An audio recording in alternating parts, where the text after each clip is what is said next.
Professor, não estou te ouvindo. Boa noite, Everly, tudo bem? Boa noite, professor, tudo bem? Tá bom. Vamos dar. Cadê o povo? Não chegou ainda? Só tem você aqui. Será que estão em outra aula? Acho que não, agora deve entrar todo mundo. Já são 21 horas, né? 21h01 agora. E a gente vai dar início, então. Eu quero aproveitar o horário, porque senão vai ficar muito extenso aqui a nossa aula de hoje. E eu quero finalizar essa unidade 1 hoje, tá? Bom, hoje é dia 4/10, né, de 2021, 21 horas. Wesley, seja bem-vindo. Boa noite, professor. Tudo bem? Tudo ótimo. Beleza. Então, eu vou fazer uma pequena recapitulação, só para a gente poder, né, inteirar do assunto, para depois dar sequência, ok? Na aula passada, eu falei um pouquinho daquela classificação, né, da ciência jurídica, que também é conhecido como ramos do direito, que é uma classificação, né, dentro do direito positivo, ou seja, uma classificação de ordem normativa. Então, é uma classificação de regras jurídicas, de normas, ok?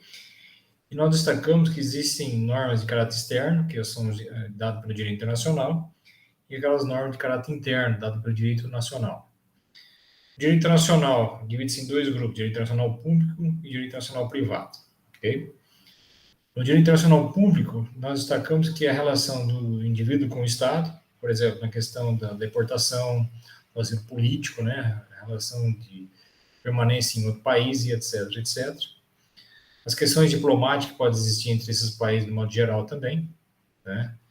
Que trata das questões, né, territoriais, limites marítimos, espaço aéreo, né? A própria reconhecimento de estados e governos se dá através dessa legislação em si, do direito público, direito internacional público.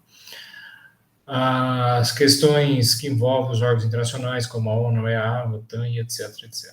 Tá? Então, são algumas características que abrangem justamente o direito internacional público. Já o direito internacional privado, também como norma externa, né, que foi destacado para vocês na aula passada, mas que é uma legislação que visa justamente tratar, né, dos interesses particulares de um indivíduo dentro, né, de vários estados ou países de modo geral. Então, destacamos as questões voltadas, por exemplo, ao comércio externo, né, que está justamente voltado a esse tipo de legislação, e dos interesses entre as multinacionais, que têm interesse em mais de um país, né, referente às suas filiais por aí afora.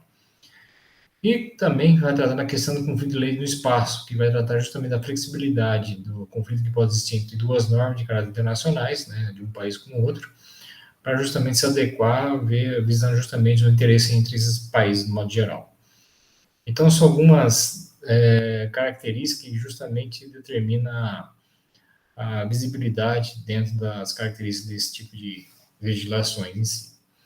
Já no âmbito interno, nós destacamos o direito nacional, também a caracterização se dá através do direito público e do direito privado, né? Falamos que o direito público, ela possui uma norma, né, e caracteriza por ser o quê? Imperativa. O que significa isso? É uma norma de imposição, né, uma norma mais rígida, referente à sua forma de comando. Então, ela não dá margem para discussão, né? Ela impõe sua conduta, né, para a gente poder justamente vivenciar dentro das limitações que ela determina. Já no âmbito privado, a norma tem a característica de ser o quê? Supletiva, ou seja, uma norma mais flexível referente às suas determinações, né? Então, ela tem uma abrangência justamente dentro dessa flexibilidade referente às suas formas de conduta, nesse sentido. Então, no âmbito público, nós destacamos o próprio quê? O direito constitucional, né? Então, o direito constitucional nada mais é que uma norma rígida, né, imperativa, e que se impõe sobre as demais normas, né? Se impõe, né, dentro das suas características, que ela é suprema em relação a qualquer outra normativa criada dentro do nosso território. Ou seja, toda qualquer lei, seja qual for a espécie dela, dentro das suas características, ela tem que estar em embasamento constitucional. Por quê? Para ter justamente a sua validade, né? Para ter justamente a sua constitucionalidade. Então, ela vai tratar justamente, né, do ponto de vista não só do funcionamento de todo o Estado, da sua organização, competência, mas também voltado para a questão das garantias individuais de cada cidadão nesse sentido também. Falamos também do direito administrativo, né, que vai tratar justamente do direito público dentro das questões e princípios e regras que disciplinam o quê? A própria administração pública ou a gestão pública, de modo geral. Sendo que o legislador, o gestor público, ele só vai, né, determinar as suas ações dentro das limitações provocadas por esse tipo de legislações. Então, não dá margem para discussão também para o próprio legislador, né, então, do administrador. Então, ele tem que estar justamente dentro do contexto, né, promovido por esse tipo de legislação em si. Falando, se não me engano, também do direito processual, né, para você poder justamente reivindicar, seja um direito ou uma obrigação, frente ao Poder Judiciário, ou seja, provocando o Poder Judiciário, é através de um procedimento dado pelo nosso ordenamento jurídico. E essa análise e estudo que quem faz é o próprio direito processual, dentro dos procedimentos legais pertinentes à sua exigência nesse sentido, né? E, por fim, além de outras que lá se encontram também, né, caso vocês forem buscar as informações dentro das nossas apostilas ou nossos vídeos por aí afora, nós destacamos também o direito penal, nada mais é que vai destacar, né, a tipificação de um ato ilícito provocado pelo sujeito, então vai ter um tipo, né,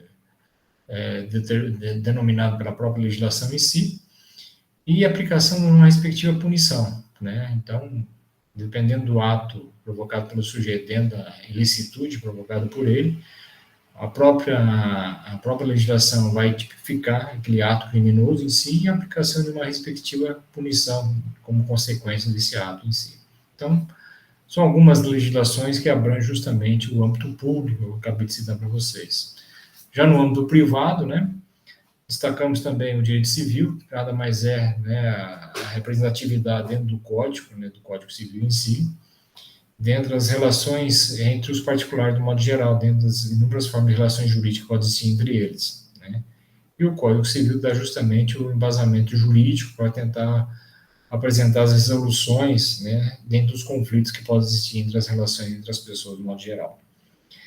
A questão voltada ao direito empresarial ou mesmo comercial, dependendo da denominação que for adotado, visa justamente a figura do próprio empresário, né, do comerciante em si, e dos atos de comércio, que visa justamente não só os tipos societários que podem existir dentro desses atos em si, bem como também da figura dos títulos de crédito, que pode estar envolvido, né, dentro das formas de relações comerciais entre a figura do empresário nesse sentido.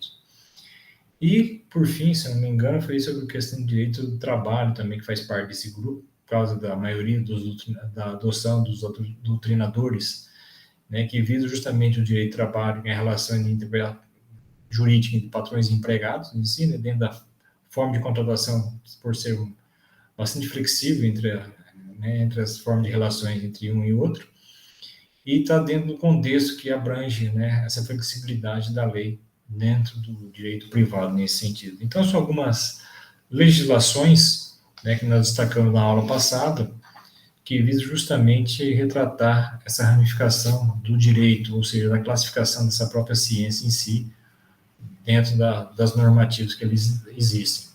Falamos um pouquinho dos princípios do direito, né, princípios jurídicos, nada mais são os princípios gerais de direito, que também são fontes, né, secundárias, que visam justamente elucidar e resolver esses conflitos de interesse entre as pessoas de modo geral. E esses princípios visam justamente o quê? Né? A moldar, né, a própria normativa em si, quer dizer, ele vai servir de amparo e de fonte, né, para justamente mostrar, né, a compreensão do nosso ordenamento jurídico, não tocando o quê? Na sua elaboração, aplicação, integração, alteração, etc, etc. Tá? Então, o princípio dá justamente um molde, e dá justamente uma base para justamente poder elaborar, né, o intuito de uma norma, de uma lei propriamente dito. E destacamos nesse contexto os próprios princípios constitucionais, ou seja, os princípios que estão já atrelados dentro da nossa Constituição em si, sabendo que toda e qualquer legislação, né, ela tem que ter um embasamento constitucional para ter a sua devida, né, a devida validade em si. E aí, nesse caso, vem a questão do princípio da supremacia da Constituição em relação a qualquer outra norma existente, ou seja, o que vale, o que rege a nossa Constituição em si, prevalece qualquer outra forma legislativa dentro do nosso ordenamento jurídico. Tá? Então, é o princípio da supremacia da Constituição em relação à própria norma existente dentro dos critérios do nosso ordenamento jurídico em si. Destacamos também o princípio da legalidade, né? Ninguém pode ser obrigado, ninguém será obrigado a fazer ou deixar de fazer, senão em virtude de lei também. Então, tem que ter um embasamento legal para todo e qualquer ato provocado pelo sujeito. O princípio da igualdade, mesmo da isonomia, né? Todos são iguais perante a lei. Então, qualquer situação tem que estar justamente, né, o equilíbrio, valendo para todo e qualquer indivíduo nesse sentido. E vem outras, né? O princípio da ampla defesa, do contraditório, proporcionalidade, e um deles, né, o princípio da dignidade da pessoa humana, né, que é um princípio bastante destacado dentro da nossa Constituição, tendo em vista que a própria Constituição em si é uma Constituição cidadã. Então, ela tem um embasamento todo voltado para o sujeito, para o indivíduo, fazendo justamente as garantias individuais a cada um de nós nesse sentido, tá? Então sendo a dignidade da pessoa humana, né, o fundamento da própria República, voltado dentro da própria Constituição nesse sentido. Tanto que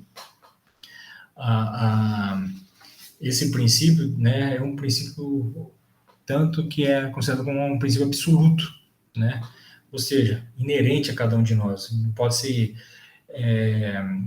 inafastável, não pode ser declinada essa condição. Então, a partir do momento que a pessoa adquire essa condição através do direito da sua personalidade, ele já se torna atrelado ao próprio sujeito nesse sentido, né? Por quê? Porque consiste justamente no respeito à integridade do indivíduo, né?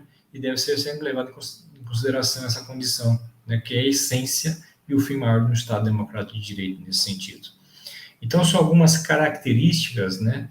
Como princípio que ele se tem atrelado dentro da nossa própria Constituição Federal nesse sentido. Ok?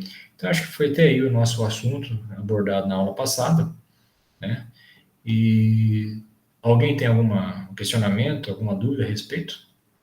Vocês querem comentar aí? Não, acho que aqui tá. Tá tranquilo, né? Então tá. E hoje eu vou falar um pouquinho, pessoal, mais sobre leis, tá? É um assunto que eu quero finalizar essa unidade e que diz respeito justamente pela nossa sequência da nossa disciplina aqui, tá? Vou até botar hoje um slidezinho aqui para a gente poder entender um pouquinho esse mecanismo aí, tá ok? Só um pouquinho só. Opa. Aqui, tá aparecendo aí para vocês? Já tá, apareceu, né? Sim? Sim. Maravilha. Bom, vou falar um pouquinho sobre leis para vocês, pessoal. Lei, então, a gente já viu que é uma fonte jurídica, né? Para poder justamente resolver os conflitos de interesses entre as pessoas, de modo geral. Tá? Então, onde você vai se embasar? É justamente nas leis para tentar resolver os problemas que podem surgir nas inúmeras formas de relações entre as pessoas, de modo geral. Certo? Então, é a principal fonte jurídica para tentar justamente apresentar soluções para esses conflitos entre nós, nesse sentido. Leis, pessoal, tem várias conceituações, tá?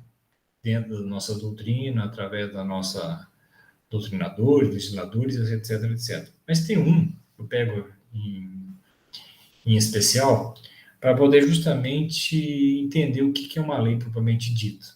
Por que eu pego desse autor? Porque é um autor que abrange justamente algumas características que toda e qualquer lei deve conter. Quem é esse indivíduo? Chama-se, então, está lá no conceito lá, Clóvis Bevilacqua, tá? Quem que é Clóvis Bevilacqua? Quem foi Clóvis Bevilacqua, na verdade? Ele foi um dos doutrinadores, foi um dos criadores do nosso Código Civil, tá? Só que ele não foi elaborado, né? Ele não foi elaborador do nosso atual Código Civil. Nosso atual Código Civil de 2002, tá? E ele foi elaborado, né, por Miguel Reale, tá? O atual, o que está vigorando, está em vigência hoje, tá? E o Klaus Bevilacqua, não, ele foi elaborou o Código Civil anterior de 2002, que é de 1916, que é do século passado ainda, tá? Mas, professor, você vai pegar um indivíduo do século passado para poder justamente conceituar uma lei? Vou. Por que eu vou falar vou pegar o conceito desse cara? Porque ele, na verdade, abrange algumas características que devem conter toda e qualquer lei, como eu falei agora há pouco, tá? Então, segundo ele, o que é uma lei, tá? Segundo o Klaus Schwab, como está colocando lá, é uma regra geral que, emanada de autoridade competente, é imposta coativamente à obediência de todos, tá? Então, essa é uma conceituação dada pelo Klaus Bevilacqua, tá? Como eu falei, ele foi um dos autores do Código Civil de 1916, e que essa conceituação é bastante é, atual e abrangente até os dias de hoje, tá? Por quê? Porque vai ter algumas características que eu quero colocar para vocês agora para a gente poder discutir. Primeira delas, vamos por parte, tá? Nada dizendo logo no conceito, é uma regra geral. O que significa ser uma regra geral? É uma regra que vale para todos. Ou seja, ele tem um caráter de o quê? De universalidade. É uma regra geral, uma ordem geral, tá? Ou seja, vale para todos, sem qualquer distinção. Isso combina todas as vontades dessa lei.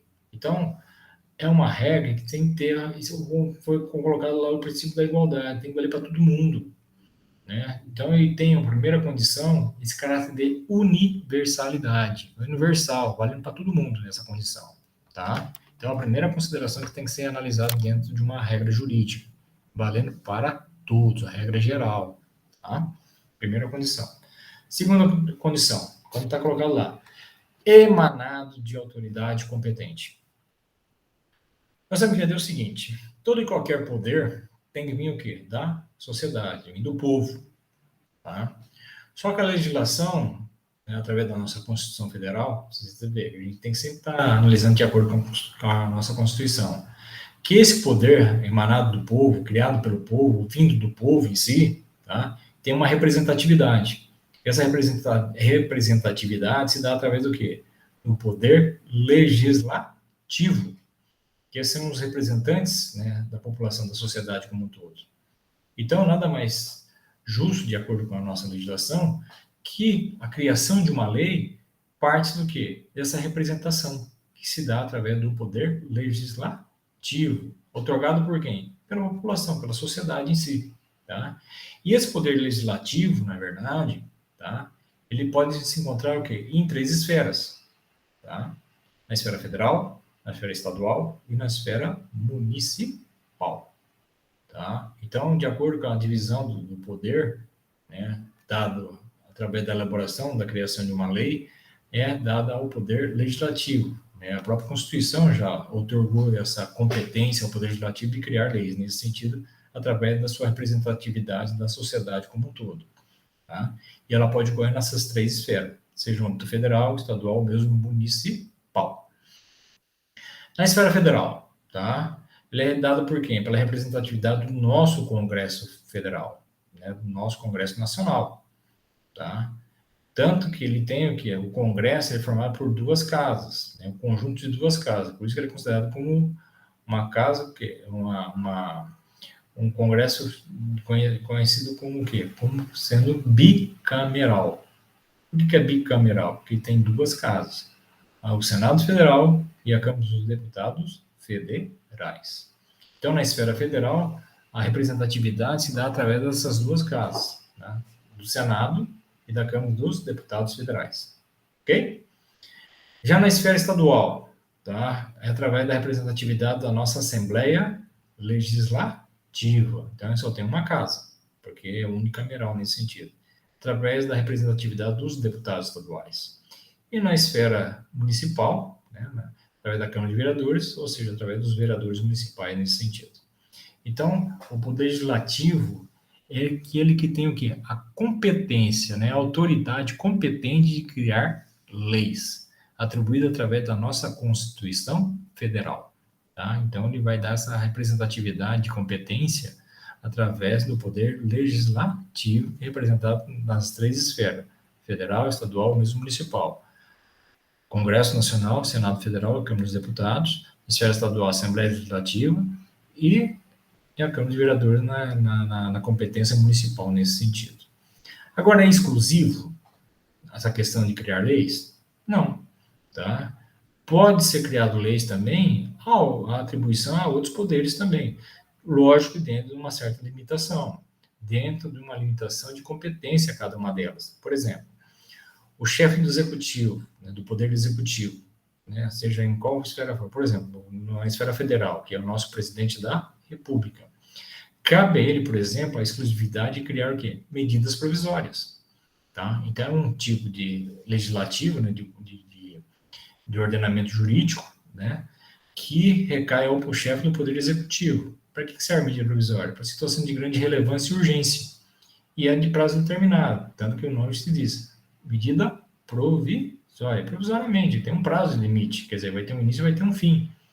Então, para situação de grande relevância e urgência, por exemplo, em caso de guerra, em caso de catástrofe, né, em vez de passar por todo o trâmite necessário para lá pela Assembleia Legislativa, pelo Congresso Nacional, por exemplo, né, que decorre um tempo maior para poder ser elaborada essa lei, para ser imposta e etc, etc. Quando é um caso de grande relevância e de grande urgência, vamos dizer assim, né, no caso de uma guerra, né, para decretar guerra a outro país, seja no caso, nessa situação ele pode ser o quê? Determinado por medida provisória. No caso de alguma catástrofe, precisa desembolsar uma determinada quantia para resolver o problema, ou dar o auxílio necessário através das forças nacionais, algo do gênero, faz através de uma medida provisória. E através de um período determinado relativamente curto. Né? Então, vai ter uma questão, né, temporal nesse sentido também, que vai ter um início e vai ter um fim. Tá certo? Se for necessário, pode até ser estendido esse prazo. Ou então passar depois pelo crivo do Poder Legislativo para poder se tornar uma lei comum, uma lei ordinária, no caso também. Aí vai ser um prazo indeterminado, quer dizer, então todo um procedimento para isso. Mas nesse caso especificamente, é um poder limitado, né, ao chefe do executivo para poder elaborar esse tipo de norma. Pode ser também estendido também ao Poder Judiciário. Sei lá, o Poder Judiciário pode criar um decreto, de repente, né, dentro da sua devida competência e limitação também, para poder justamente atender a necessidade, né, daquela condição em si. Mas a competência, né, que se dá, né, para poder justamente a elaboração de uma norma, né, dada para a nossa Constituição, recai ao Poder Legislativo. Ok? Então, essa é a primeira consideração que a gente faz referente a esse tipo de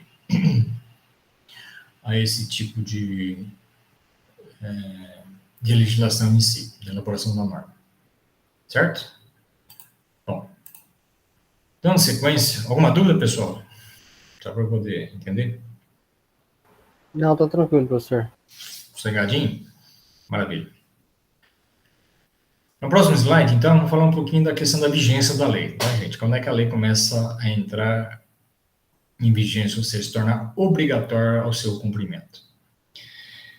Para isso, ela tem que passar por alguns quesitos, né, de elaboração para poder justamente ela entrar nessa questão de se tornar obrigatória, certo? Vamos supor que a gente quer criar uma norma, só para a gente poder exemplificar, de caráter federal, tá? Que abrange todo o território nacional em si, tá? Então, tem que ser elaborado pelo nosso Congresso, tá? Pelo Senado e pela Câmara de Deputados. Então, vamos supor que um deputado federal daquele, né, resolve criar uma lei, sei lá, uma lei qualquer, e tem que passar por vários crivos lá dentro da Câmara dos Deputados, né? Passar pelas comissões, de repente, né, os debates, fazer as inserções que são pertinentes, né, retirar alguma matéria, seja o que for, mas de repente passou por todos os crivos necessários e foi voltado e foi aprovada essa lei lá na Câmara dos Deputados, tá? Dependendo do tipo de lei, né, tem que passar também pelo crivo do Senado. Então, é o mesmo procedimento, né? Vai ter os debates, vai ter as discussões, as inserções, as retiradas, etc, etc, até que seja contente que todo mundo concorde que a lei tem que ser justamente aprovada. E uma vez que lá sendo aprovada, né, passou pelas duas casas nesse sentido, né? ela tem que passar depois o quê? Pelo crivo do chefe do Poder Executivo, ou seja, pelo chefe do Poder Executivo, ou seja, do Presidente da República. Uma vez sendo, né, analisado pelo Presidente da República, ele pode o quê? Promover 2 atos. Ou ele pode vetar essa lei, ou seja, reprová-la, ou ele pode o quê? Sancionar essa lei, ou seja, aprová-la. Então, vamos supor que ele aprova, né? Ele aprovou a lei, ou seja, ele sancionou essa lei. Uma vez sancionada a lei, ela já se tornou lei, mas não quer dizer que ela se tornou obrigatória para o seu cumprimento. Ela foi aprovada, tá? Então ela é lei, mas não quer dizer que ela se tornou obrigatória para o seu cumprimento, né? Não se tornou obrigatória nesse sentido ainda. Então ela cumpriu um requisito de validade, que é o seu sancionamento. Ela foi sancionada. Uma vez sancionada, ela tem que passar por um outro crivo de validade, no caso é a promulgação, ela tem que ser promulgada. O que a promulgação vai determinar? Tá? É um instrumento que declara o quê? A existência da lei e ordena a sua o quê? Execução. Ou seja, ela vai analisar todos os parâmetros necessários para se a lei está dentro ou não de acordo com a nossa Constituição, para ela se tornar o quê? Constitucional, né? Então, ela vai ter que estar introduzida dentro da nossa legislação nesse sentido, dentro do ordenamento jurídico nesse sentido, para ser reconhecida, né, e válida nesse sentido também, para ordenar justamente o quê? O seu cumprimento. Então, uma vez cumprida essas análises que são feitas através dessa promulgação, né, se está de acordo ou não com a própria legislação, né, constitucional nesse caso, tá? Ela passa para uma outra fase chamada de publicação. O que a publicação vai tornar essa lei? Conhecida, válida, tá? Torná-la, mostrar que existe uma nova lei que, né, vai se impor a sua nova determinação nesse sentido. Então, a questão, né, voltada pelo sancionamento de uma lei, pela promulgação de uma lei e pela publicação de uma lei, não quer dizer que essa lei já se tornou o quê? Obrigatória. Ela se tornou o quê? Válida. Tá? Ela se tornou válida, então ela tem validade. A partir da publicação, ou seja, se tornou a lei conhecida para todos, e ninguém pode alegar a ignorância da lei por não conhecê-la, uma vez ela publicada, ela preencheu o requisito de validade nesse sentido, tá certo? E é a partir desse momento que ela é publicada, é que você vai se determinar se ela vai entrar em vigência imediatamente ou não. O que determina isso é o próprio legislador, levando em consideração? O grau de complexidade da lei. Ou seja, uma lei pode se tornar válida a partir da sua publicação, desde que o legislador entendeu que aquela lei é o quê? É de baixa complexidade, ou seja, pode ser determinar as suas obrigações imediatamente sem trazer nenhum prejuízo a qualquer um indivíduo nesse sentido. Por exemplo, pode ser que cria, né, ou já tenha, não sei, né, uma legislação que determina que todo e qualquer indivíduo, né, que utilizar alguma rodovia através do seu veículo, né, tem que andar com os faróis acesos. Então, a partir do momento que o legislador criou esse tipo de legislação, ele pode determinar que essa lei entrará em vigência na data de sua publicação. Por quê? Porque não tem prejuízo nenhum, basta a pessoa só acender o farol do carro. Né? Tem condições, óbvio, né? Então, a pessoa, para poder se locomover dentro de uma estrada, por exemplo, é necessário, se torna obrigatório, a pessoa, né, ligar o farol do seu automóvel para poder justamente fazer a sua devida locomoção. É uma legislação que impõe algum sacrifício, alguma situação, né, de prejuízo ao indivíduo? Não, pode ser aplicado imediatamente sem qualquer situação de empecilho da sua obrigação de cumprimento nesse sentido. Então, o legislador vai determinar expressamente, olha só agora a nossa comissão. Então, há uma manifestação de forma expressa, quer dizer, escrita na lei, que essa lei entrará em vigência na data de sua publicação. Porque o legislador entendeu que aquela legislação criada, nova, pode ser cumprida imediatamente sem qualquer prejuízo a qualquer cidadão nesse sentido. Então, vai estar escrito isso na lei. O legislador vai determinar de forma expressa. Esta lei entrará em vigência na data de sua publicação. Agora, se o legislador entender que uma lei criada, né, é necessário dar um tempo maior para as pessoas poderem se adaptar à nova legislação, porque ela tem um grau maior para poder cumpri-la, o legislador pode estender esse prazo a partir da sua publicação para as pessoas poderem o quê? Se adequarem à nova legislação que vai ser criada, ou vai ser imposta nesse sentido. E esse prazo pode variar de acordo com o grau de complexidade que a lei tenha. Ele pode determinar esta lei entrará em vigência 30 dias após sua publicação, 60 dias, 90 dias, 1 ano após sua publicação, sem problema nenhum. Só para a gente colocar como exemplo o nosso atual Código Civil.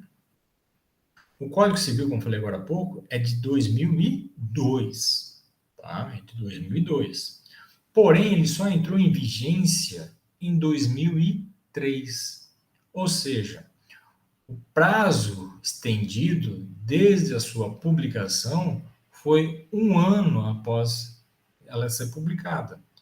Então, o legislador entendeu que essa legislação em si é de alta complexidade. Então, é necessário dar um tempo bastante estendido após a publicação dela para as pessoas poderem o quê? Se adequarem à nova lei que está sendo colocada para ser obrigado o seu cumprimento. Então, ele colocou justamente o quê? Um prazo de 1 ano para as pessoas poderem se adequarem à nova legislação que está sendo colocada para ser cumprida nesse sentido. Então, o legislador determinou de forma expressa, quer dizer, esta lei entrará em vigência 1 ano após sua publicação, em 2003, apesar que a lei é de 2002. Por quê? Pelo alto grau de complexidade. Né? Existem muitas situações, como eu falei, o Código Civil vai tratar das relações entre os particulares, das inúmeras formas de relações entre os particulares de modo geral. Então, muitas coisas, né, tinham que ser justamente se adequar pela nova determinação de obrigação que a nova legislação determinava naquele momento em si.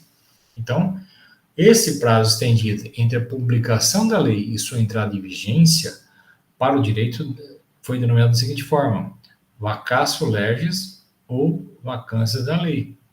Tá? Como está colocado lá, o que é vacatio legis? Escreve vacatio, né? Mas se pronuncia vacatio. É uma expressão latina que significa o quê? Vacância da lei, ou seja, a lei está vaga. É o prazo legal de uma lei para entrar em vigor, ou vigência, ou seja, da sua publicação até o início da sua o quê? Vigência. Para que serve a vacatio legis ou vacância da lei? Serve para as pessoas poderem o quê? Se adaptarem à nova legislação que está sendo imposta nesse sentido. Quanto mais complexa for a legislação, mais o prazo, né, tem que ser o quê? Estendido para as pessoas poderem ser justamente o quê? Se adequarem a essa nova legislação em si. Entenderam, então? Mas isso, né, o legislador vai determinar de forma expressa, assim, escrita nessa lei. Esta lei entrará em vigência 15 dias após a publicação, 60, 90, 1 ano, como foi colocado agora pelo Código Civil, após sua publicação. Agora, foi criada uma lei, passou pelo crivo, né, de ser sancionada, promulgada ou mesmo publicada, quer dizer, tem validade. Tá? A partir dessa publicação, o legislador não mencionou a data de vigência dela. Pergunto para você, Wesley, e para você, Irveli. Esta lei terá validade, sim ou não? O que vocês acham? Sim. Sim? E você, Irveli, concorda?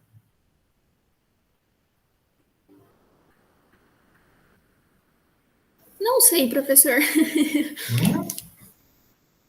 Não sei. Não sabe? Porque ela. Não. Pode falar. Porque ela tem que ter data, não tem? Tem. Geralmente tem um dado. Mas se o legislador não falou nada, e aí? Eu acho que não. Não? Não. Pois é, mas tem. Tá? E tem validade sim, e vai ter a obrigação sim de cumpri-la. Mas, nesse caso, não houve uma forma de manifestação de forma expressa, quer dizer, escrito nela. Uma outra forma de existência de manifestação, nós chamamos de manifestação tácita da lei. Ou seja, uma manifestação que já está o quê? Subentendido na própria lei. Caso o legislador, né, não forneça a data de vigência dela, não falou nada, tá? vai ficar subentendido na própria lei que, nesse caso, ela entrará em vigência, só para vocês terem uma ideia, 45 dias após sua publicação. Nesse caso, houve manifestação de forma tácita, ou seja, subentendido na lei. Então, existem duas formas de manifestação, expressa e tácita. Manifestação expressa, quando o legislador determina a data de sua vigência. Isso vai depender sempre do quê? Do grau de complexidade da lei. Pode ser imediato, na data da publicação, pode ser estendida, né, de acordo com os critérios que ele ia adotar, que é mais pertinente para o seu cumprimento nesse sentido, levando em consideração o quê? O grau de complexidade da lei. Agora, se o legislador, ao criar a lei, não falou nada, já fica o quê? Subentendido na própria lei que ela entrará em vigência 45 dias após sua publicação. Ou seja, houve uma forma de manifestação, só que nesse caso, manifestação tácita da lei. Ok? Ficou claro para vocês ou não? Perfeito. Se ele não tá falando quando que ela vai começar a valer, é porque ela já tá valendo. Não é que ela está valendo. Não, sim. Não está valendo. Ela vai ter um prazo também. O prazo será o quê? 45 dias após a publicação. E houve manifestação? Houve. Que manifestação foi essa? Tácita. Tá? Então, houve manifestação tácita. Manifestação expressa, quando está escrito. Aí, nesse caso, o legislador vai determinar expressamente qual vai ser a data que vai entrar em vigência. Tá? Agora, se não falar nada, já está estabelecido que vai ser o quê? 45 dias após sua publicação. Deixei claro isso? Sim, professor, tá claro. E você, Evelyn, entendeu? Entendi, agora entendi. Maravilha, então.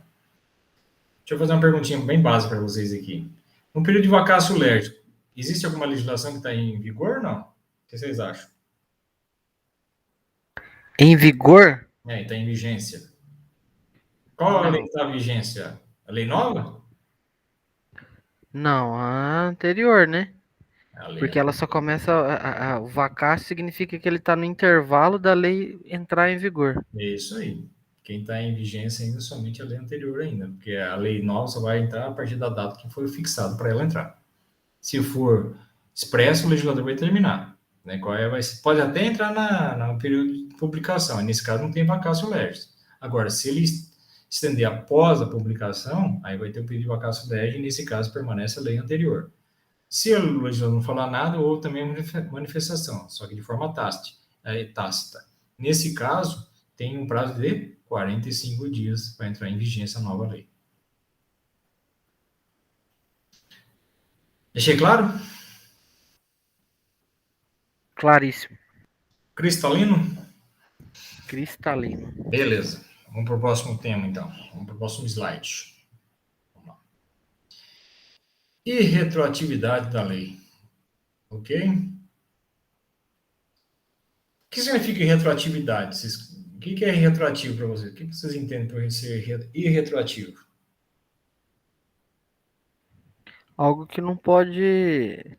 Bom, na verdade eu já tinha visto o vídeo lá, professor. Então, o que eu entendi foi que, por exemplo, tem em quase todo tipo de situação não pode ser usado de uma lei nova para uma coisa que aconteceu no passado, a não ser que o ato acontecido no passado está passando por julgamento agora, está sendo julgado agora, está sendo...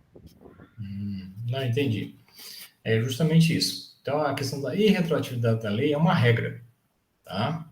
Ou seja, a lei só pode julgar situações, a partir que ela é criada, só pode julgar situações presentes e futuras, não fatos passados, tá certo? Então, essa é a regra.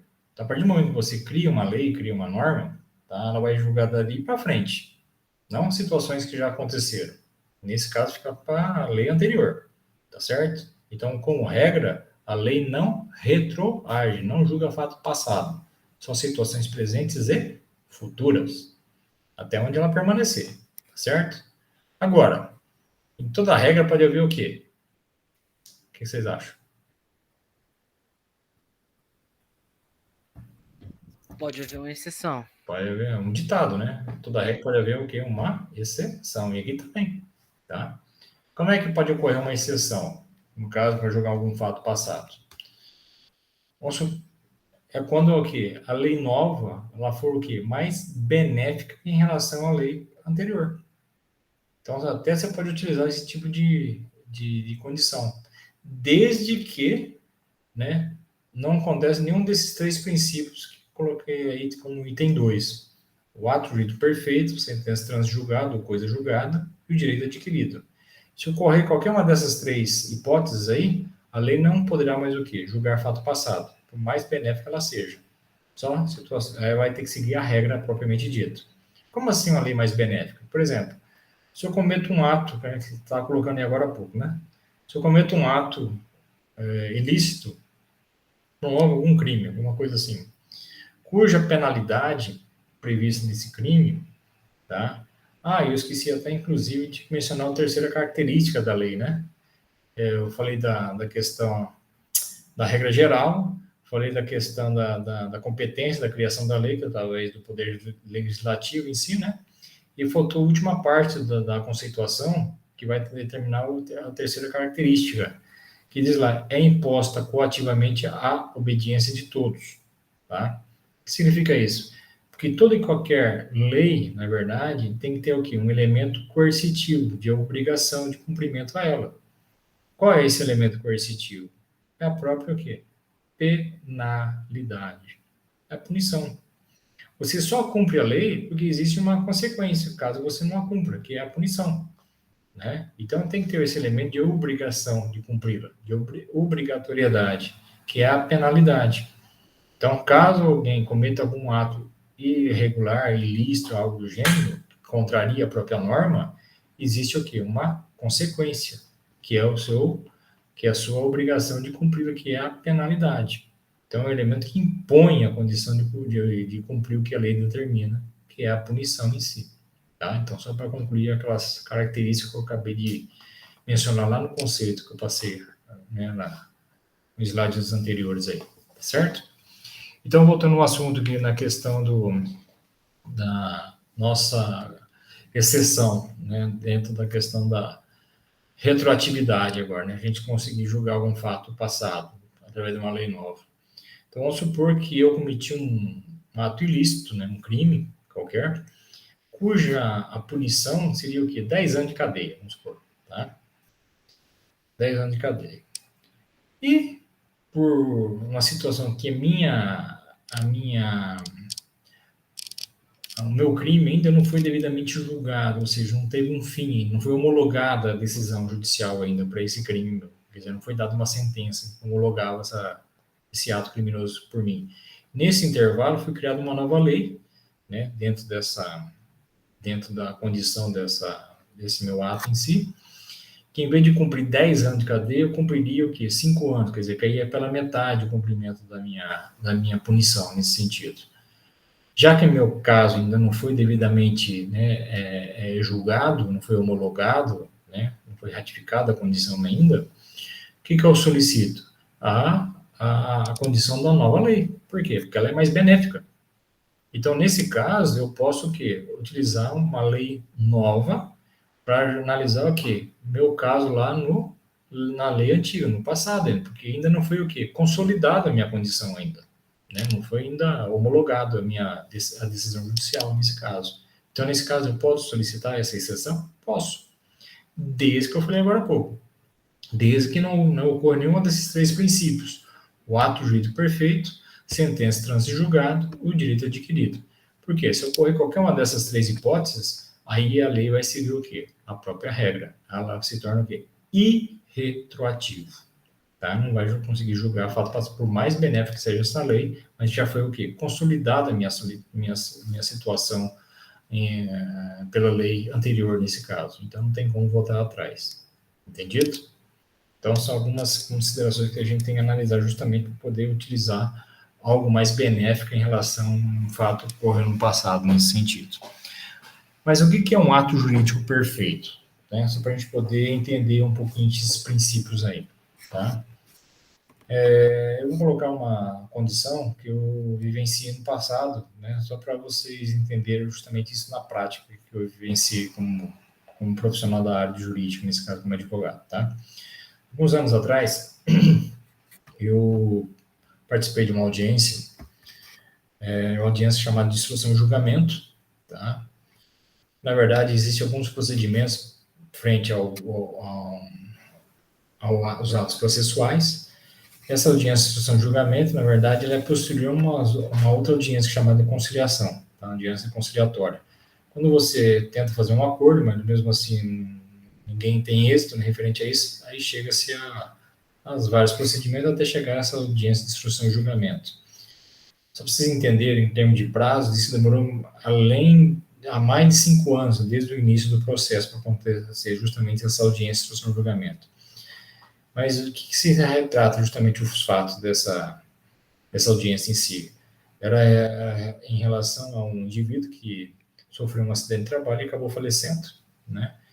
E a família estava pleiteando uma ação de indenização, né, por acidente de trabalho dentro dessa audiência de conciliação, de instrução e julgamento em si, na vara civil, tá?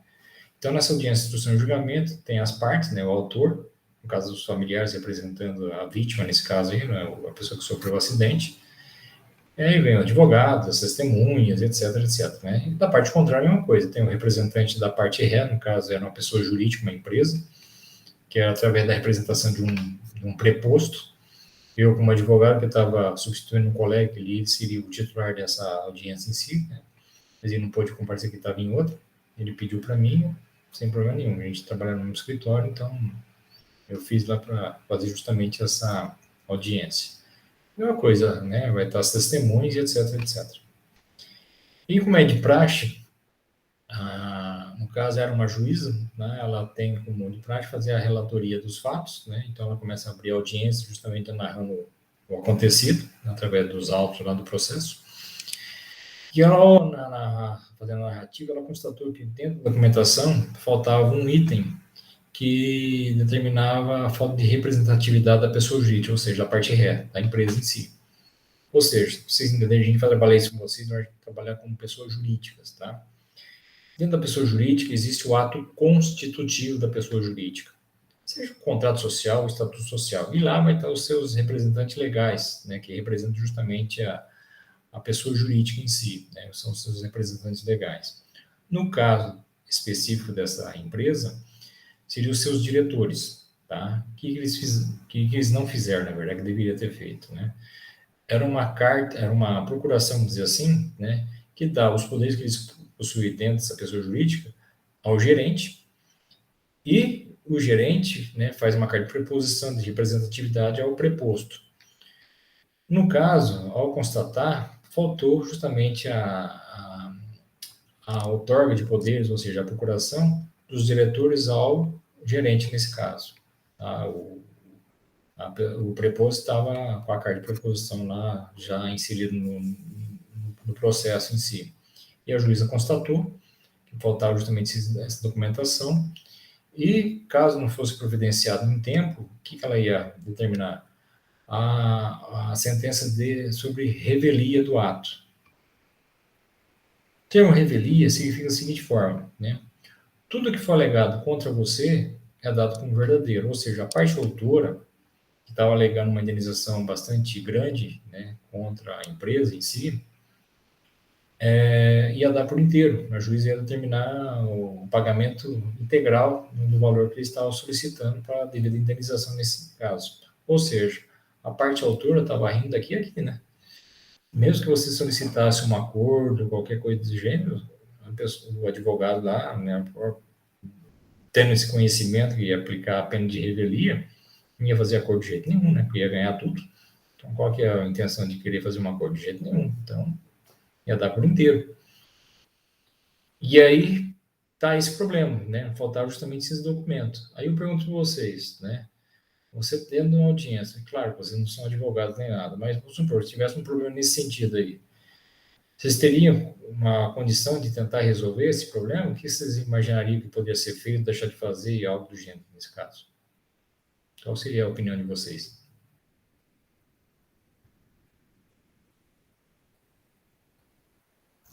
Ô, professor, eu vi o que você fez lá, mas na hora você pensou assim, poxa, eu tanto posso ajudar sem. É porque vocês não pensam assim, né? Tipo, vocês conseguem separar o profissional do, do pessoal, Funciona. né? Assim, porque, tipo, não sei se eu ia. Se eu não ia. É porque é complicado, né? Mas, tipo, a empresa eu entendo, a empresa ia perder uma nota. Mas, tipo, a pessoa morreu ali trabalhando. Eu não sei se eu ia. Se eu pensasse na hora, falar bem assim, ó, tem a possibilidade, igual você falou que fez, né? Mas também eu posso deixar a empresa pagar, né? Porque de repente meio que foi culpa deles mesmo. Mas é aquela situação, você é um profissional, você tem que fazer a melhor defesa possível em relação né, àquele que te contrata, entendeu? Então você tem que agir profissionalmente. Por mais que a empresa esteja errada, ou, né, pelo menos a forma de pensar dessa forma, você tem que agir da melhor forma possível. A mesma coisa, na hora de fazer a defesa de um criminoso, né? Nossa, aí deve ser. É Aí aí que está deve o ser problema, embaçado, né? né? A questão pessoal do profissional. Por exemplo, muitas vezes, né, o advogado, o defensor público, seja lá quem for, tá? Ele tem que fazer o seu trabalho da melhor forma possível. Então, tem que apresentar justamente o que? Uma defesa plausível para justamente, né, justificar a sua profissão, né, o seu trabalho e etc, etc. Se vai ser conseguir absolver ou não, é uma outra condição. Mas você tem que fazer o máximo possível para isso. Mesmo porque, por mais que a pessoa seja não tenha escrúpulos, né, for um bandido, for um assassino, seja lá o que for, ele tem o direito à defesa. Caso contrário, não pode ser nem condenado. Você entendeu? Então é necessário ter alguém que faça a sua defesa. Né? É uma questão legal. Aí não tem defesa, tanto que se caso não for escolhido um advogado, né, o Estado vai ter que fornecer para ele o defensor público, por exemplo. E o defensor público vai ter que fazer o melhor serviço possível para tentar defender esse, por mais bandido que o cara seja. Por uma questão de ética profissional. Tá? Por mais que você não concorde com aquilo, mas você tem que fazer aquilo, né, fazer valer, como se fosse o seu melhor cliente possível. Por mais que a pessoa não mereça aquilo, que você achar que não mereça, mas como profissional, você tem que agir da melhor forma possível, seja qualquer âmbito profissional que você escolher, qualquer profissão em si. Você tem que sempre se destacar, mostrar o seu melhor, né? E agir com ética. Caso contrário, né, isso pode reverter até contra você, se for o caso. Não, eu vou agir fazer qualquer tipo de serviço só para dizer que eu fiz. Não. E a pessoa perceber, ou alguém achar que você realmente não está fazendo o que deveria ser feito, a contento, dentro das regras, dentro das condições que a lei, né, determina, você pode responder por isso também. Né? Então, por mais que a pessoa talvez não mereça, né, não estou dizendo que a pessoa é bonzinha, anjinha, nada, né? Mas você tem que fazer um serviço que realmente seja à altura e a contento daquilo que você deseja que seja feito nesse sentido. Então deve ser dureza, hein, professor? É, Pior esses caras, igual você tá falando, que é eu não atuo na área criminal, criminal. é uma questão de É foro íntimo. puxado, hein? Eu já tive clientes que eu tive que resolver questões assim, né, na delegacia, seja onde for, mas eu mesmo não atuo, não gosto. Né? É uma questão de escolha minha, foro íntimo meu, por causa desses problemas, de divergência até, né, pessoais mesmo, mentais, assim por diante, né? Agora, Sim, tem e que ser tipo, feito. esses caras que é público, que é defensoria, tipo, porque quando, tipo, não sei se é assim na realidade, o cara fala, você tem direito a um advogado, se você não puder arcar com a O Estado é defensoria. obrigado a fornecer. Aham. Então, esses caras que são obrigados a defender, tipo, esse tipo de gente deve ser uma profissão muito terrível de você descansar a mente assim, né? É complicado, mas é o que eu falei, tem que separar do pessoal do profissional, né? Tem gente que atua na área criminal, não tem problema nenhum de consciência referente a isso. Vai fazer o melhor serviço possível referente a isso. Agora, o defensor público tem que abraçar tudo que aparecer para ele. Então, independente de ter estômago ou não, ele vai ter que fazer a defesa. Entendeu? Tem que ser feito. Alguém Eles tem que têm que fazer. estudar, tem que ser bom e Ele não pode abrir recusar? um escritório, né? Não, não pode recusar. Desde que, não. Poderá, desde que, vamos supor, que ele não tenha como realizar a audiência, não tem como recusar, né, a defesa, porque de repente está com um atrelado, né? Aí, no caso, o que acontece? Caso não tenha defensor público, o Estado pode escolher um advogado como dativo. Eu já atuei muitas vezes pela escolha do Estado como defensor dativo, né? E depois, na verdade, o Estado tinha que nos remunerar, né? Como hoje já está, mas muitas vezes eu fiz por atender a sociedade, né? É um critério, depois nem cobrei nada para isso. E já fiz muitas vezes isso, né? Hoje em dia eu já não faço mais, porque eu já fiz a minha quota parte, vamos dizer assim, né? E mesmo porque tem defensor público hoje, né? Mas na época não tinha, e às vezes precisava fazer. Não estou falando nesse caso de ordem criminal, pode ser outras coisas também, né? Ordem civil, trabalhista, não sei o que, não sei o que. E aí a pessoa não tem condições, né? Não tinha defensor público, o Estado, dentro da OAB na nossa região, escolhia alguns advogados para fazer justamente a defesa. E muitas vezes a gente fazia a defesa sem cobrar nada. Né? E tinha que fazer o melhor serviço, não quer dizer, mesmo que você não receber, você não vai fazer o melhor serviço. Não, você faz. Isso que eu estou te falando. Uma questão de ética profissional. Você entendeu? Então, muitas vezes a gente atendia a sociedade sem cobrar nada. Mas por quê? Precisar, porque caso contrário a pessoa não tinha direito de defesa, não tinha direito de se manifestar, porque não tinha um defensor, né? E para isso, até para ser condenado alguém, ele tem que passar justamente por um defensor, caso contrário, o Estado não pode condená-lo, né? Um juiz nenhum pode condenar depois ninguém sem o princípio que eu falei para vocês agora, da ampla defesa, né? É um princípio constitucional. Vocês entenderam, então? Então, só para eu concluir essa historinha, lógico, né? O que tem, só para a gente poder entender, o mundo jurídico, né? O que existe para o direito está nos autos, está no processo, tá? Então, um pouco importa o diz que me diz, o blá blá blá, né? Eu acho que, né? As pessoas podem manifestar sem ter um conhecimento técnico do processo em si, o que está dentro dos autos, assim. Então, uma vez que eu tentei entrar num acordo, né, com a parte contrária, eles não aceitaram, tentar entrar em contato com os representantes da empresa, que não foi encontrado nenhum, né, e o juiz só tem um prazo bastante curto para eu poder manifestar, né, para poder justamente anexar esse documento, claro que não ia dar tempo, né. O que aconteceu? Né, eu solicitei a análise do processo, né, dos autos em si, para ver se encontrava alguma falha processual, né? E justamente encontrei essa falha processual, tá? Ou seja, um dos primeiros atos do processo, o que é? É a sua citação, né? Você tomar conhecimento que existe algo, né, processual contra você, você tem que ser citado. E essa citação é de ordem pessoal, em que, né, a parte lá solicitou que a pessoa deveria ser citada pessoalmente, ou seja, a pessoa jurídica através do seu representante legal, no caso, seus diretores. Então, quando o oficial de justiça foi entregar um mandado de citação, ele não entregou diretamente a um diretor, ele entregou para a primeira pessoa que ele encontrou lá na empresa, né? Seja, sei lá, o guarda, a secretária, sei lá quem ele encontrou lá, e as assinaturas não batiam, né? Era incompatível uma assinatura de outra, bem diferente uma da outra. Então, o primeiro ato processual foi totalmente errôneo, né? Estava viciado, ou seja, tinha um defeito.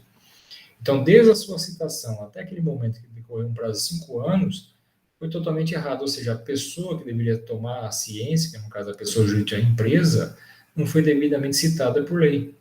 Ou seja, ela não precisava estar presente naquele ato, porque ela não estava legalmente constituída para aquela situação ali, porque a citação não foi levada ao conhecimento do seu representante legal.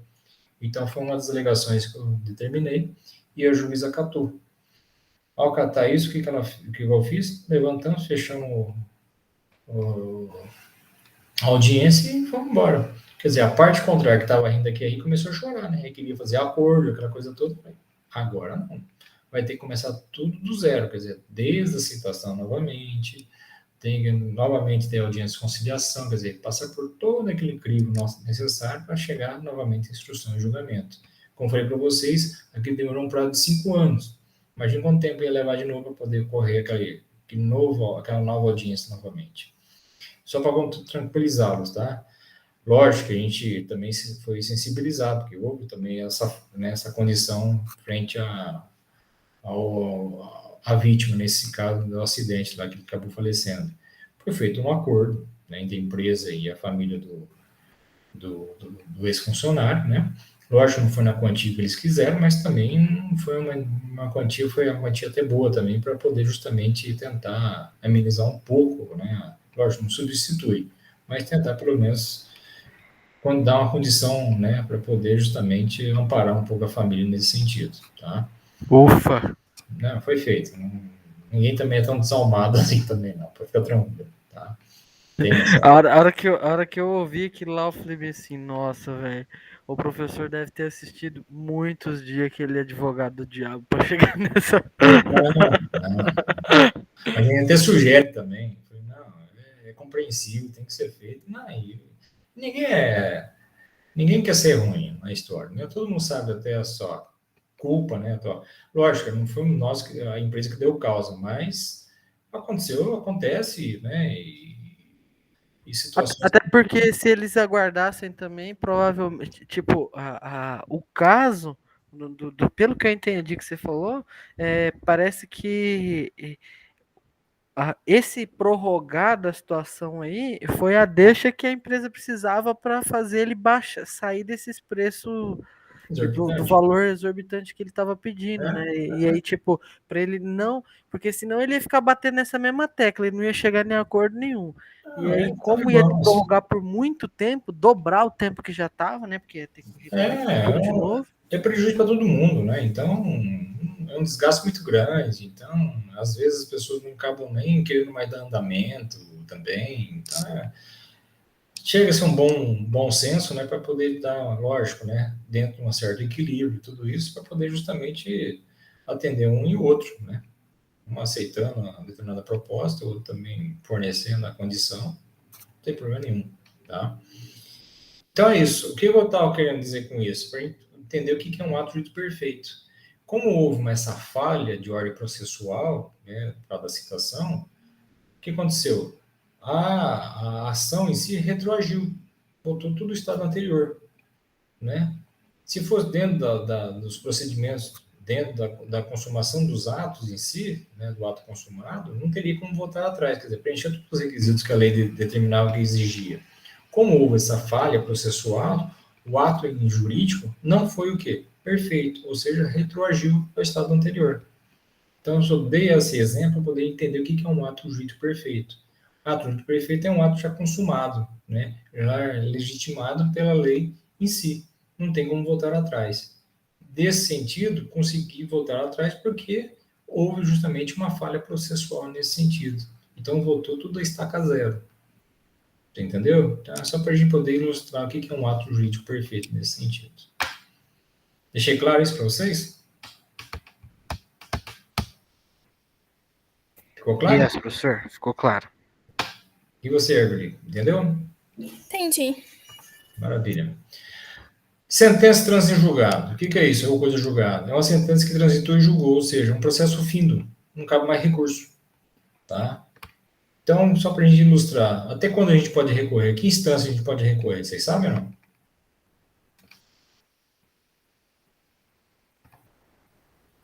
Segunda instância. Oi?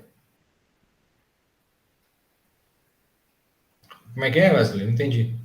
Segunda instância? Até a segunda? Não, até a quarta. Só para a gente entender, tá? Até a quarta instância? Até a quarta instância. Quais são as instâncias? Primeira instância é que o juízo singular aqui, né? A primeira instância aqui, tá? Então, você entra o processo na primeira instância. Caso você queira perder ou quer recorrer, você vai entrar na segunda instância, que é o Tribunal de Justiça, certo? Vamos supor que ainda há possibilidade de entrar em um novo recurso. Aí você vai entrar na terceira instância. Qual que é? O STJ, Supremo Tribunal de Justiça. Tá? E caso ainda haja alguma condição de entrar com outro processo de recursal, você vai entrar na quarta instância, que é o Supremo Tribunal Federal. Tá certo? Até o Supremo Tribunal Federal. Uma vez decidido por eles, aí acabou. Aí não tem mais como onde recorrer mais. Tá? Só que também outro detalhe, para poder justamente ter condições para entrar nessas instâncias, tem que preencher requisitos. Caso contrário, você pode morrer já aqui na primeira instância. Por exemplo, se você não cumpriu o prazo recursal, você já perdeu. Ou seja, seu processo já morreu aqui mesmo. Tá? Na primeira instância. Aí não tem nem como solicitar qualquer outra revisão, né, no seu pedido depois. Tá?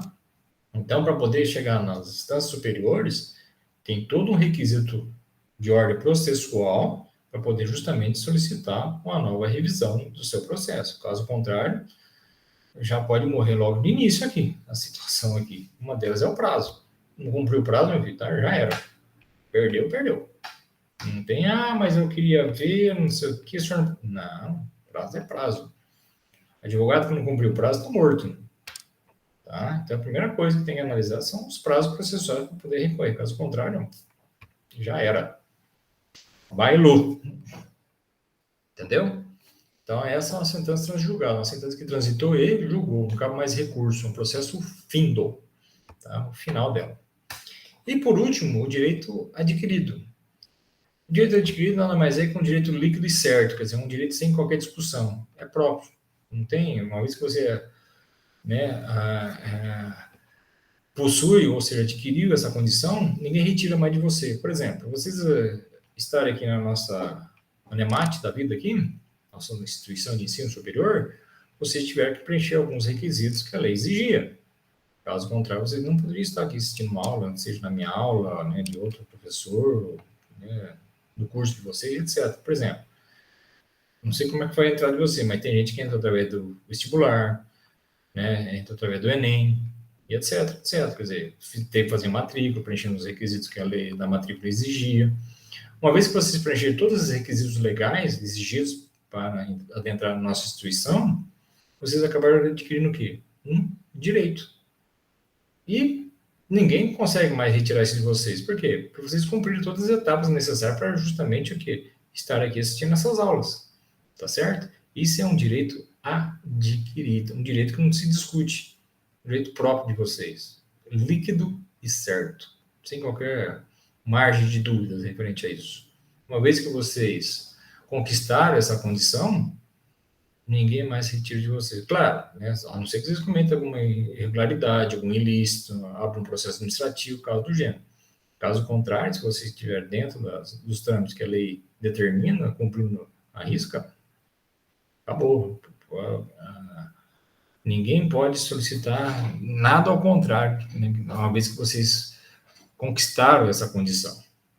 Entenderam? Isso é um direito adquirido, direito próprio, sem discussão de dúvidas referente a essa conquista, né, de aquisição nesse sentido.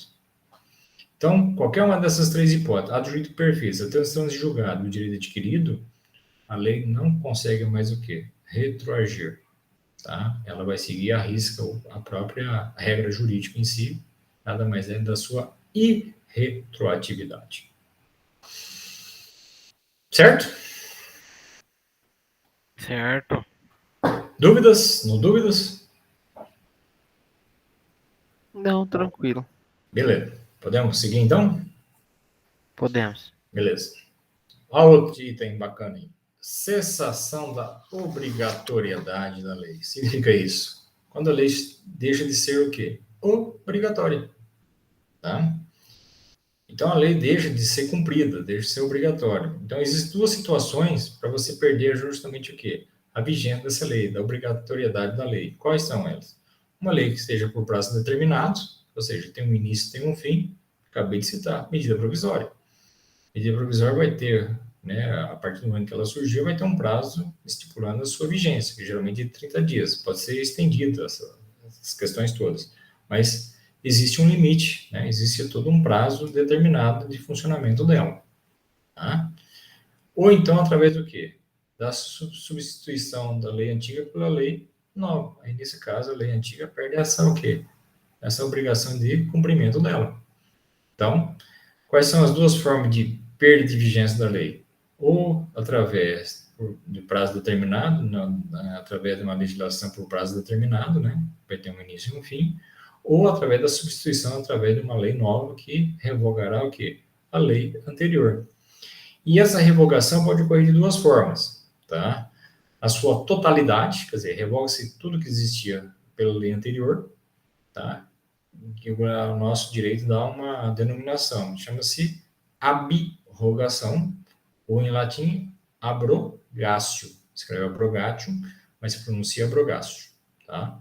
Ou então, parte da lei tem que ser revogada, ou seja, a revogação parcial da lei. A denominação se dá através da derrogação ou derrogatio, tá? Então, vocês ouviram assim, houve a abrogação da lei, ou seja, houve a revogação total da lei, tá? Houve abrogatio. Ou houve a revogação parcial dessa lei, ou seja, houve derrogação ou derrogatio, tá? Então, ela pode ocorrer na sua totalidade ou parte dela também, essa forma de revogação. E ela pode ocorrer tanto de forma expressa como tácita também. Expressa que eu acabei de citar, né? Essa vai estar escrito na lei. Esta lei revogará todas as disposições anteriores, ou toda a lei anterior. Por exemplo, o Código Civil atual, de 2002, revogou por inteiro a lei anterior, que era de 1916. Então, houve revogação de forma expressa na sua totalidade, ou seja, revogação total da lei expressamente, ou seja, a revogação expressa da lei, tá? Ou pode ocorrer também o quê? Revogação parcial da lei, de forma expressa, onde o legislador vai determinar, através da lei nova, que essa lei revogará o artigo tal da lei anterior, o título tal, o capítulo 1, capítulo não sei o quê, quer dizer, houve então a revogação expressa de forma parcial da lei, ou seja, derrogação expressa da lei, tá certo? Ou pode ocorrer também uma revogação de forma tácita da lei, ou seja, há uma questão de incompatibilidade da lei nova em relação à lei anterior. E essa incompatibilidade de revogação de forma tácita pode ocorrer no mesmo nível hierárquico entre essas duas legislações, como falei agora há pouco, um Código Civil com outro Código Civil, está no mesmo nível patamar que a legislação anterior. Então, são leis ordinárias, tá? Ou então a lei nova ser o quê? Superior em relação à lei anterior. Então, o nível hierárquico dessa lei nova é acima dessa lei antiga. Por exemplo, a nossa Constituição Federal é uma lei superior em relação à lei ordinária, que é a do Código em si. Só para colocar como exemplo, tá? O Código Civil anterior, como eu falei agora há pouco, era de 1916, tá? Uma lei antiga, do século passado. E essas leis antigas, ou seja, qualquer lei em si, ela vai acompanhar justamente o quê? Né, os costumes da sua época, né, da sua sociedade, etc, etc. Tá? Então, vocês imaginam a sociedade quando era em 1916. Uma sociedade totalmente o quê? Machista. Por quê? A mulher não tinha voz. Né? Quem elaborava a parte legislativa, ou seja, as leis naquela época, eram só os homens. As mulheres não tinham voz nenhuma, né? Não tinha voz ativa nenhuma. Elas eram submetidas ao que os homens determinavam. Então, para vocês terem uma ideia, dentro do Código Civil de 1916, ela tinha direitos do homem e deveres da mulher. Então, vocês ver a condição que a mulherada já vivenciava naquela época. Né? Por quê? Porque a mulher não tinha condição nenhuma de poder manifestar seu ato de vontade. Né? Quem determinava a legislação daquela época eram somente os homens. Nem impunham, então, as condições que eles achavam pertinentes naquela época, e o povo que cumpria, no caso, a mulherada que sofria as consequências. Tanto que lá tinha, dentro do código, direitos do homem e deveres da mulher, só para vocês terem uma ideia. Tá? Principalmente na questão de ordem familiar, no direito de família, lá, né? Nas questões voltadas à mulher. Imagina a mulher que, por exemplo, que não tinha... na questão de ordem sexual, por exemplo, né? Que não fosse virgem, tinha toda uma situação que colocava a mulher uma situação bastante vexatória, uma situação bastante comprometedora, então era bastante, né, complicado para a mulherada, né, naquela situação, caso não apresentasse uma questão mais digna, vamos dizer assim, para aqueles, né, para o entendimento daquelas pessoas naquela época, nesse sentido, tá? Tanto que eu falei, isso é até caso de anulabilidade de casamento, né? Caso a mulher não fosse realmente, né, não cumpria os seus deveres como esposa, né, não fosse virgem, etc, etc, etc. Então, é uma questão voltada aos deveres das mulheres, né? E aí, como eu falei para vocês, uma lei só perde essa vigência ou é por prazo determinado, ou então que vem uma nova lei que é o quê? Que venha revogá-la. Falei agora há pouco na questão do Código Civil. Essa vigência da perda de obrigatoriedade da lei antiga só se deu a partir de 2003, porque a lei nova foi criada em 2002, mas o prazo de vacatio legis foi de 1 ano, entrou em vigência em 2003. Então, até 2002, né, que vigorava é a lei antiga, de 1916. E caso alguém quisesse alegar esse tipo de situação, para pedir justamente a anulabilidade de casamento, né, até poderia. Eu falei, até poderia. Por quê? Porque existia, a partir de 88, a nossa Constituição Federal, a nossa Constituição Cidadã. E entre os seus princípios que regem a nossa Constituição, o que é? Todos são iguais perante a lei.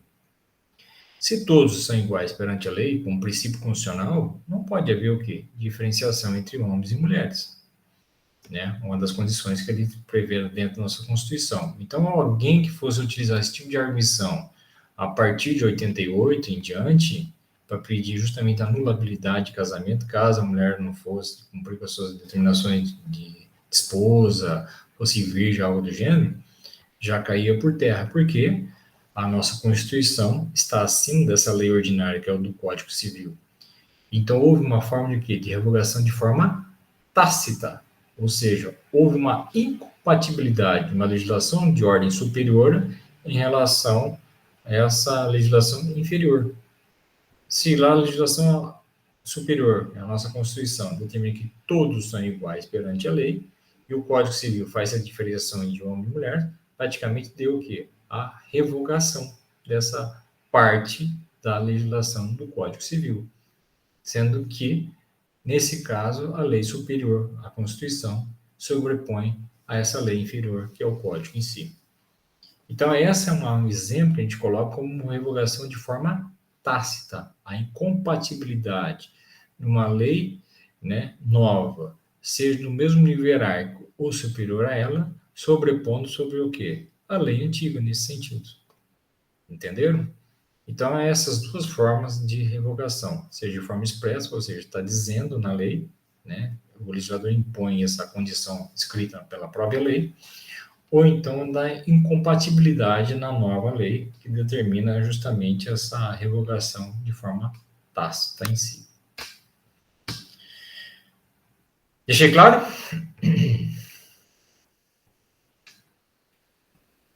Claro, professor. Ô, professor, Oi. aqui a palavra tácita não tem, parece não ter o mesmo sentido na outra parte da lei, onde tácita é referente a quando começa a valer a lei. Não, é aquela questão, fica subentendido também, né? Tácito quer dizer o quê? Mesmo que não haja uma forma de manifestação, quer dizer, há manifestação, só que já fica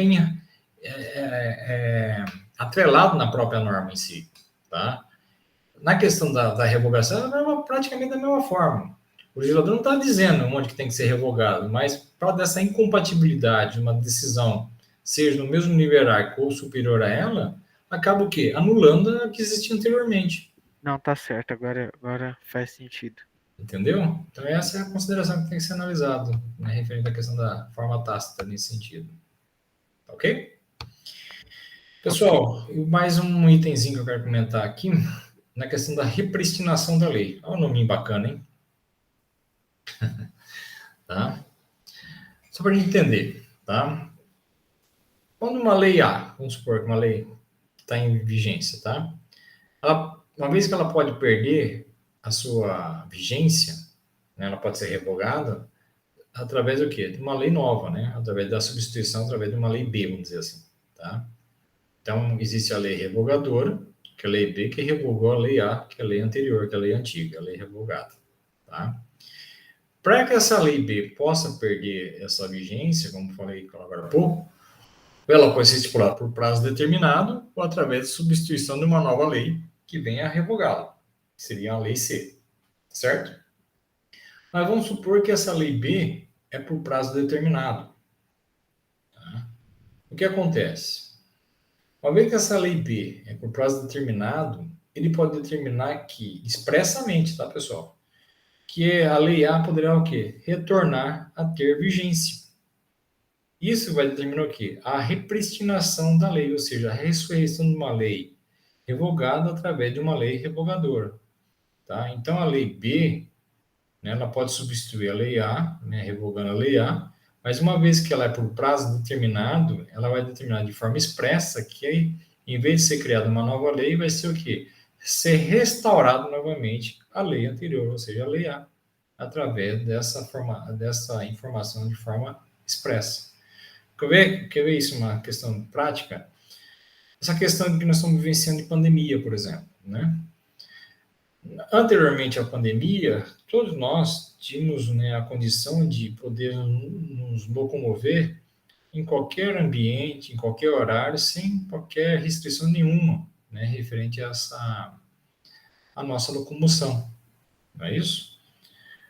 Mas, com o advento dessa pandemia, o que os governadores fizeram, prefeitos, etc. A decretação de lockdown, né? Da gente nos restringir a essa locomoção, a permanecer em casa, aquela questão toda, quer dizer, aquela liberdade que existia através de uma questão legislativa, de a gente poder ir e vir sem qualquer restrição de locomoção, acabou sendo o quê? Né? Substituído por uma nova lei que restringiu justamente o quê? Essa liberdade que nós tínhamos para poder nos locomover. Então, ela tem um prazo, né, que foi definido, porque é o prazo que se dá através dessa pandemia. Uma vez que está sendo aqui diminuído, né, a doença, né, essas questões todas, já deram justamente o quê? Novamente, a amplitude que existia na lei anterior. Então, houve o quê? Uma repristinação da lei antiga, né, através da substituição da lei nova. Ou seja, houve então a ressurreição da lei revogada através da lei revogadora. Nada mais é que a tal da repristinação da lei, ou a ressurreição da lei revogada através da lei revogadora, nesse sentido. Entenderam? Então, volta-se novamente a entrar em vigência a lei que foi revogada anteriormente, através da lei revogadora. Nada mais é que a tal da repristinação da lei. Tá certo? E para a gente poder finalizar de vez, tá? A questão voltada dentro da nossa legislação, eu vou comentar um pouquinho na questão voltada ao nosso ordenamento jurídico, né, referente à questão da hierarquia dessas normas aí, tá? Deixa eu voltar mais um slide aqui. Tá lá. Então, o ordenamento jurídico através dessa representatividade, dessa pirâmide legislativa em si, tá? Do nosso ordenamento jurídico. Então, como eu falei para vocês, tudo que é criado dentro do nosso território, né, e mais na questão de ordem legislativa, é dado pela nossa Constituição Federal. Então, qualquer lei criada aqui tem que ter embasamento constitucional para ter justamente essa validade, tá? Então, nada mais justo que a Constituição esteja o quê? No ápice dessa pirâmide aí, do nosso ordenamento jurídico. Então, tudo que vem abaixo dela, né, tem justamente o quê? Essa relação né, de superioridade da nossa Constituição em relação às demais leis que são criadas dentro do nosso território nacional, nesse caso. Então, perceba lá que logo abaixo da Constituição podem vir as leis, os decretos de jurisprudência, né? Logo abaixo delas vêm os atos normativos, como portarias, resoluções, etc. E abaixo disso tudo vem aquelas, né, legislações de mais de cunho pessoal, como os contratos, sentenças judiciais, né, atos e negócios jurídicos também.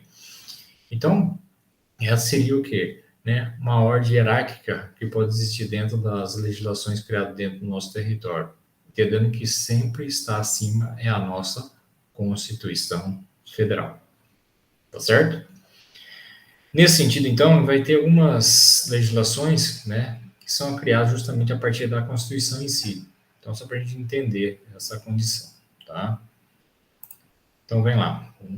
Lei ordinária, que é uma lei comum, tá, gente? Então, o que trata justamente a lei ordinária nesse sentido aqui, tá?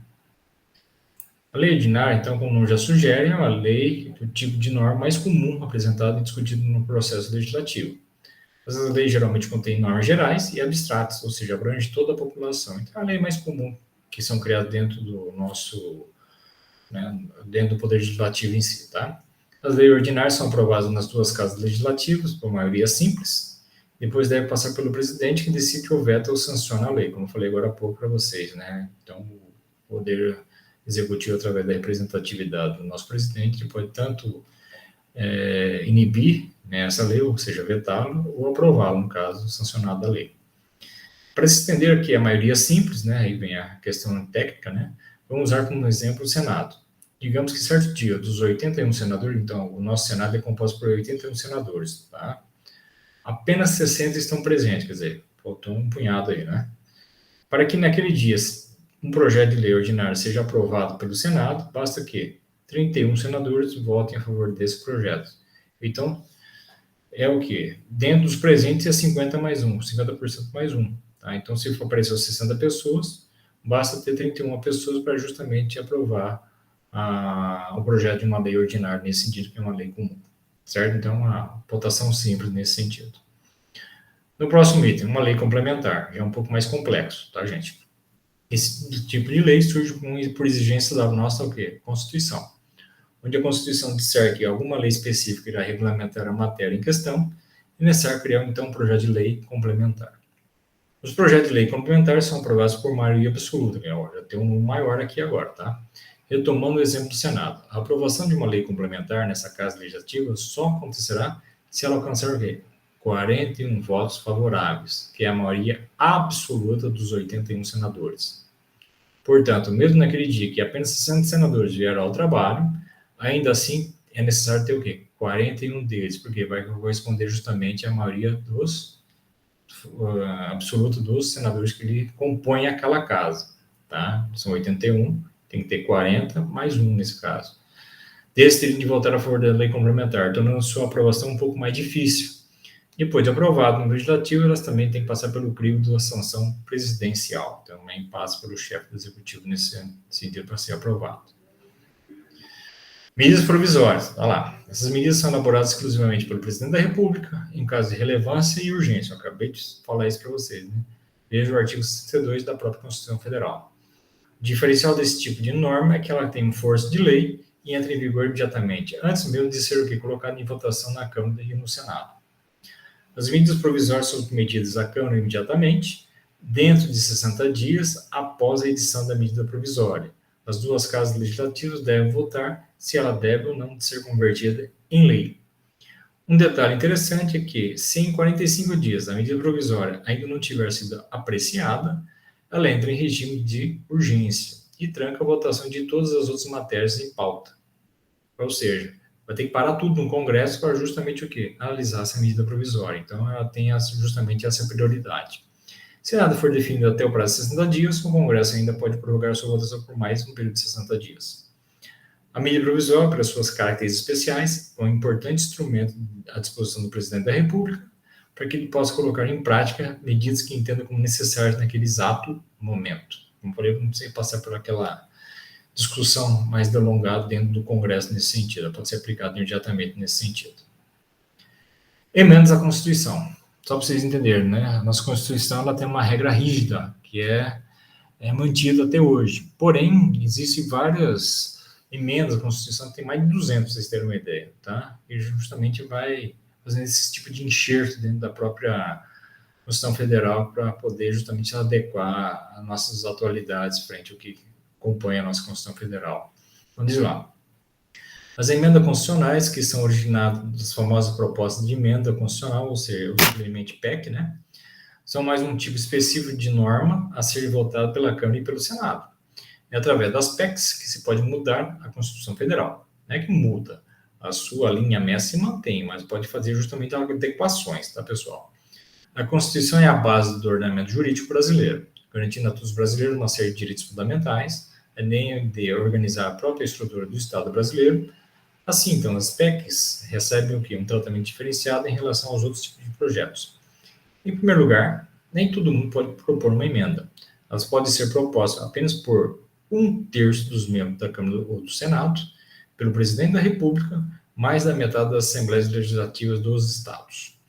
Também existem diferenças na ordem de votação das PECs. Ao invés de ser aprovado por maioria absoluta ou simples, uma PEC precisa da aprovação de uma maioria qualificada, ou seja, de 3/5 dos membros de cada casa legislativa.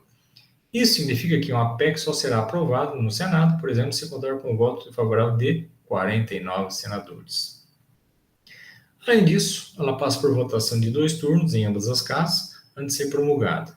Por outro lado, ela não precisa passar pelo veto presidencial, porque a Constituição é de competência do povo, cujos representantes são os parlamentares, que faz justamente a composição do Congresso Nacional nesse caso, tá, gente?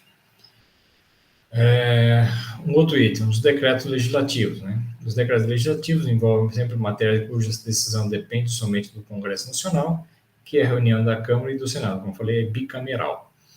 Alguns exemplos de matérias que são de competência exclusiva do Legislativo e, portanto, são definidas por decretos legislativos são resolver questões relativas a tratados, acordos ou atos internacionais, autorizar o presidente a declarar guerra ou paz e autorizar o presidente e o vice-presidente a se ausentar do país por mais de 15 dias.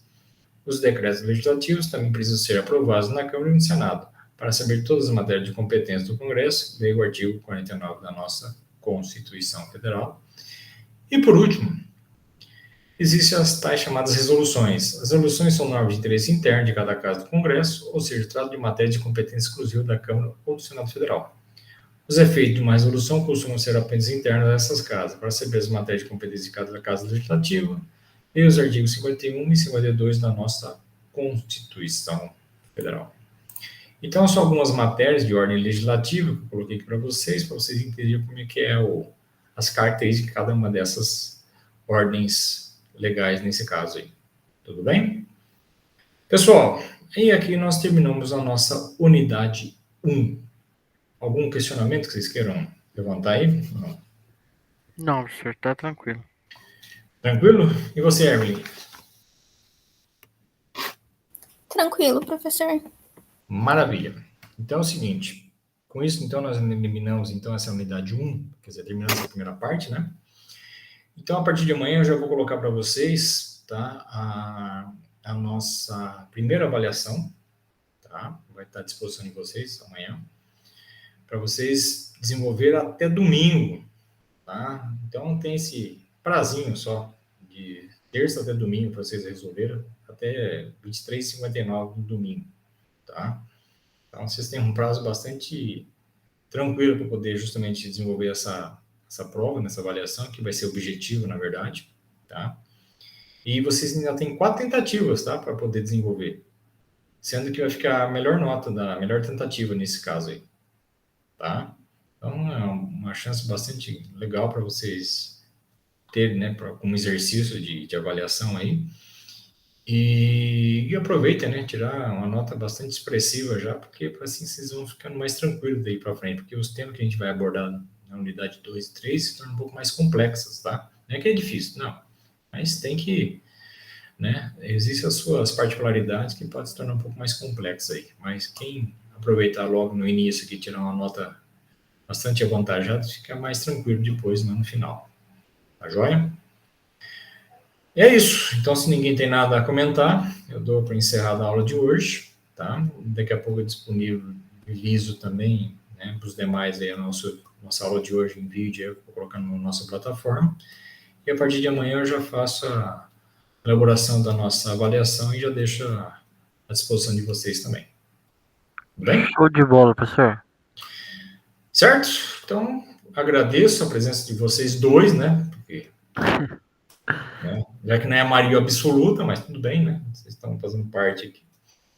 Mas Nós estamos em dois. Eu tô falando que tá tudo beleza, já vale como tá ok pra gente prosseguir. Eu tô Na ausência de dando, todo mundo, 50% tá valendo. já estou sancionando aqui.